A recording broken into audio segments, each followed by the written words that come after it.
Don't live frustrated, thinking that there's something wrong with you, trying to prove to them who you are, trying to convince them to affirm you. Let it go. There's nothing wrong with you. If you had to have it, they would give it. Since you don't, shake it off. Keep your head held high. Your value doesn't come from people. It comes from your Creator. Either you take on the shape of your environment or you resist it and transform by the renewing of your mind. Everything you've ever changed about your life started in your head. It started in your head. It started in your mind. It started with a decision. It all starts in your mind. What we think is the best, many times, is far less than what God has in mind. You haven't seen your best days. You may feel stuck. Doors have closed. That all happened for a reason. The best part of your life is not behind you. The best part of your life is the next part of your life. You wouldn't be discouraged over that door that closed if you knew what God was about to open. You haven't seen or imagined what God has in store. Many people give up on the 1 yard line. See, life is not just that simple. It's not that cut and dry. And that's why most people never realize their personal greatness, because they're casual about life. And when you're casual about life, you will end up a casualty. You can't get out of something that you're not willing to put into it. You have to put your everything, your mind, your energy, your effort, your discipline. Nothing is going to jump out the fire if you don't throw something in there. It's not going to happen. It's a commitment. It's not a feeling. You do it because you're supposed to. Try your best to trust God. Trust God's timing. And when He is sending you bold signs and wonders, use those as confirmation. When God is trying to steer you in a particular direction, it's like little pieces of popcorn down a hallway. And at some point, you're going to get to that whole bucket. Love yourself. Make caring for you the highest priority in your life.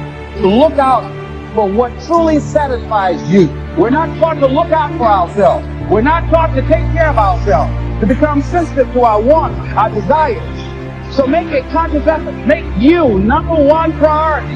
Your health is more important than your family and any and everybody. Because if you don't have your health, you can't serve anybody. Don't neglect yourself. Greatness takes tremendous focus. It takes decisions that you make, and you can't always have everybody approving of what you know you're supposed to do. And the sooner you understand that, the sooner you'll do great in life. You cannot have the approval of everyone and be great. You're always going to live your life at the lowest common denominator of your friends if you don't watch it.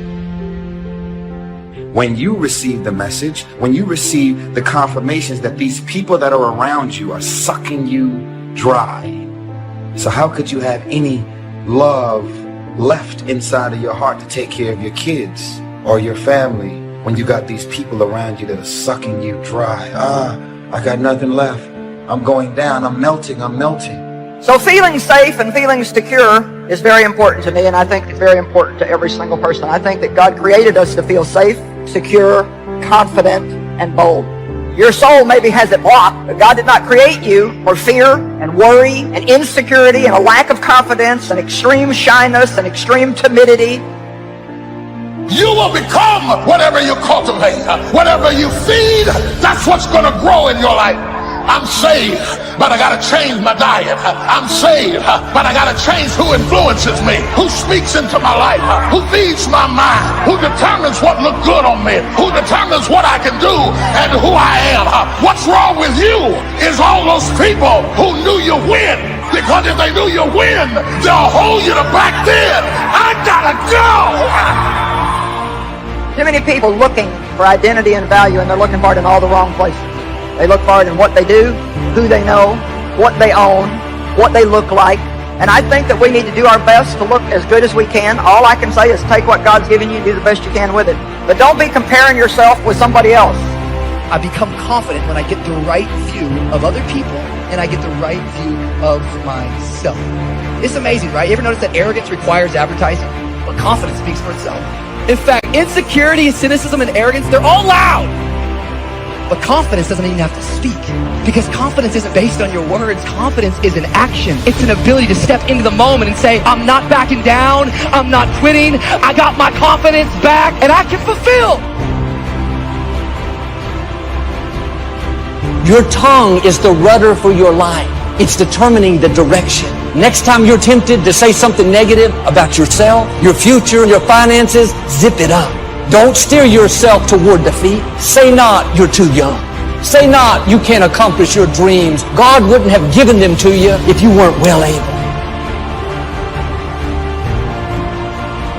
Why are you living a life to impress them? Why are you placing value on what they think? Doing all these things to impress them. Why? I'll tell you something right now, man. You need to place value on the people who love you at your worst. Because those are the people who deserve to be there when you're at your best. If you don't heal from emotional wounds, you will bleed on people that have nothing to do with it. How many people are living wounded over how they were raised, a friend that walked away? Instead of letting it go, they replay it in their mind. They wonder why they don't have good relationships. It's because they haven't healed. They're living out of a wounded place. Isn't it amazing how one bad relationship can ruin all of your other relationships? For really being honest tonight, most of the pain in our life, it comes from relationship pain. Some of the hardest things for us to get over, they're attached to people. Despise not the day of small beginnings. And so many people say, when I get a big break, when a big door opens, when somebody notices me. But that is not the key to success. The key to success is to start where you are. Right where you are. Not when things get better, but start where you are.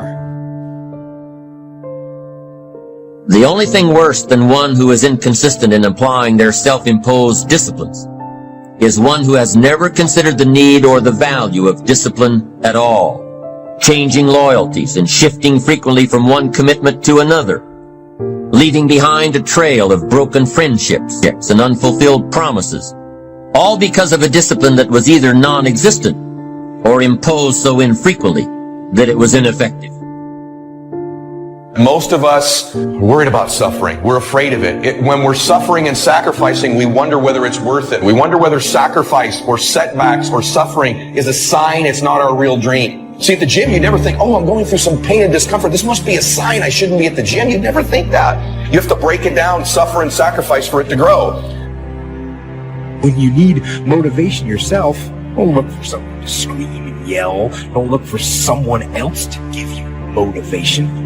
Look at yourself and remind yourself why you are doing what you are doing. This temporary pain, this fight, this is what will make you stronger. That's the key word, discipline, self-discipline, consistent self-discipline. It doesn't really matter how smart you are or how much you know if you don't use it. Better than knowledge is applied knowledge.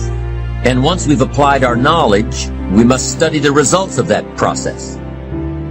Get the clutter out. Start letting some of this junk go to make some room for something else.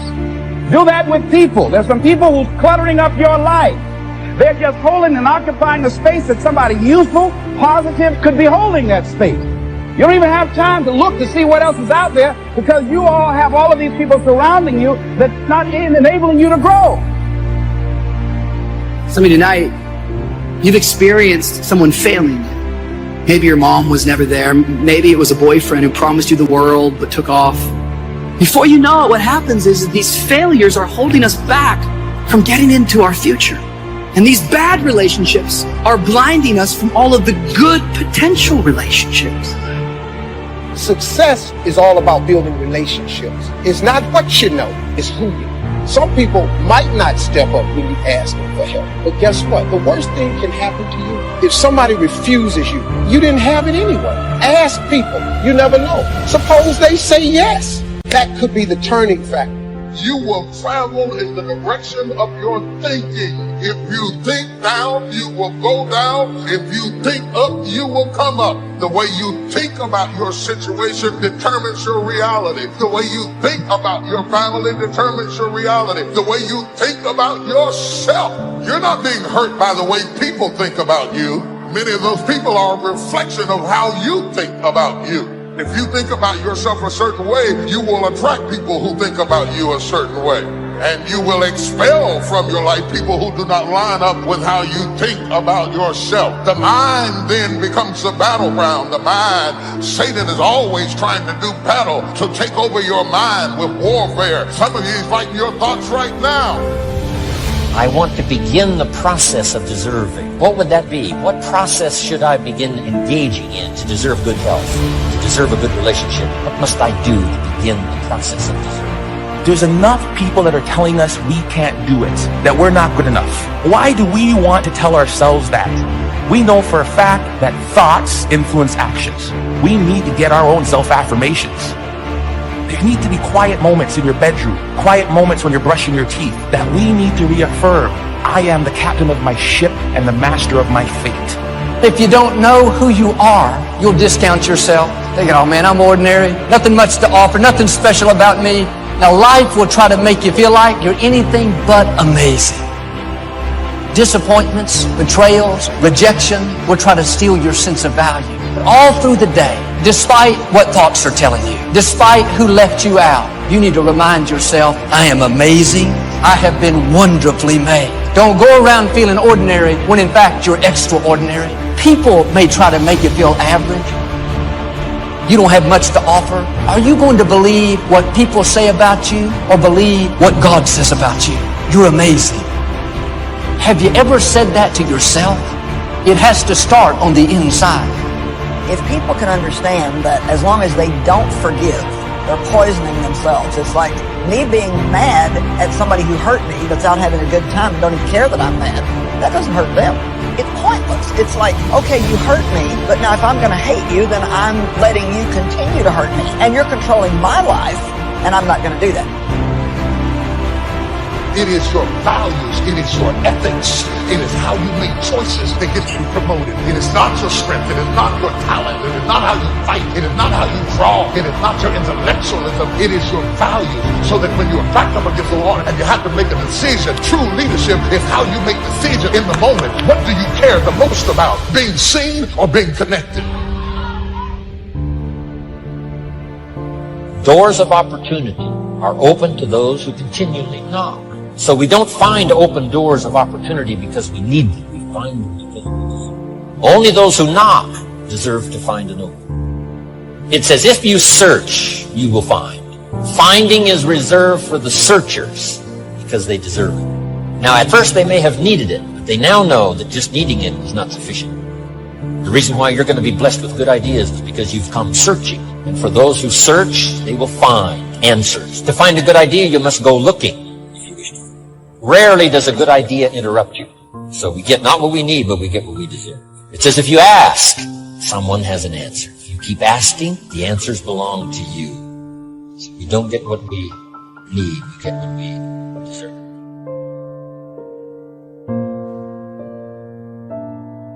Living in mourning is going to keep the new doors from opening. You have to heal so you can see the new relationships, the new opportunities. And the quicker you let things go, the easier it is. Your time is valuable. That's a distraction trying to get you off course. This is a verse you must remember all your life. It says, man's days are determined. That means you don't decide how long you live. Your life is on a timer. Extreme environments will turn you into a different creature. Extreme environments will make you move differently. It can happen in the midst of a dark depression, even in the middle of a gut-wrenching heartbreak, in the midst of unimaginable loss. It can happen. My question to you is, what's about to change inside of you that's going to make people think you can defy gravity? It takes discipline to plan. It takes discipline to execute our plan. And it takes discipline to change either our plan or our method of executing that plan if the results are poor.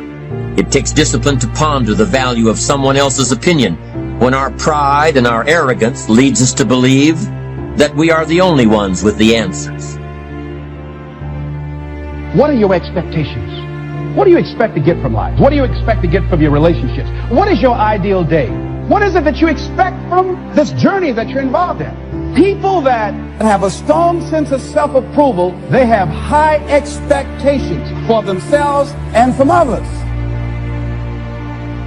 I must be great. I'm pretty. I must be great. I have this. Validation that comes from stuff is never God. I'm really rubbing the grain. Y'all with me? Are you still with me? You can't wear a watch until who made it. You step on the runway. What are you wearing? You got everybody's name on you but your own. So no one is better or less when it comes to time and change. You become what you are by how you use your 24.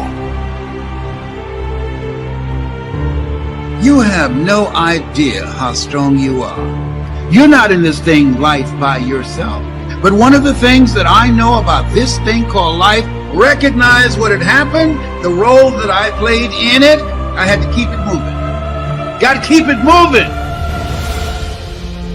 Each of us must live off the fruit of his thoughts in the future, because what you think today and tomorrow, next month and next year, will mold your life and determine your future.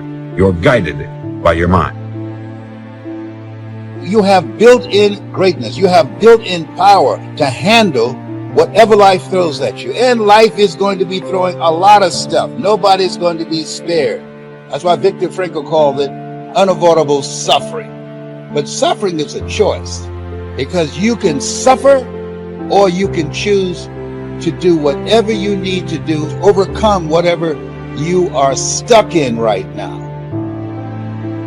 Never underestimate the power of influence and associations, and never underestimate the power of your own consistent self-discipline. Sleep late, show up late. Waiting is always easier than acting. Imagine what life would be like if we didn't have to make our bed in the morning. Wouldn't it be fascinating if we didn't have to do these things? What do you suppose would become of us? You're right, not much. One of the great distractions of chasing our dreams is this thing that goes off in our head as we're negotiating the price we're paying. Is it getting too high? Is it too much? And you'll have people in your ear, it's too big a sacrifice. You're going through too much. It distracts all your focus. You can't be executing and negotiating simultaneously. So negotiate it now. Negotiate it with me now. What are you willing to pay? For me, when I'm after something big, as long as it's legal, ethical, and moral, I'll sacrifice everything else. Greatness is not income. On the other hand, poverty is equated to greatness in a lot of people, that if they have nothing, they must be great.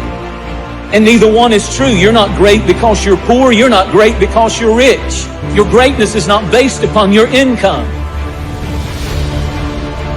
As ye sow, so shall ye reap. It's the realization that your limitations are self-imposed, and that the opportunities for you today are enormous beyond belief. To use all your courage to force yourself to think positively on your own problem. To let your marvelous mind think about your goal from all possible angles. There's some stuff you need to clean out and clear out in your life. Some activities, some relationships, some things, some events, some wrong thoughts, some misconceptions. Mental, physical, emotional, spiritual rubble in your life that you need to clear out. What's the rubble in your life? It's the stuff that keeps tripping you up.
chasing stars and holding you.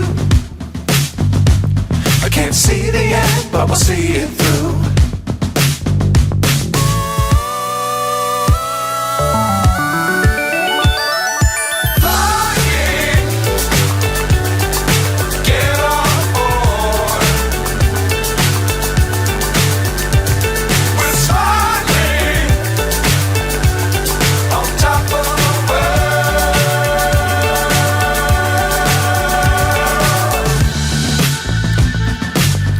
Times don't fly too high.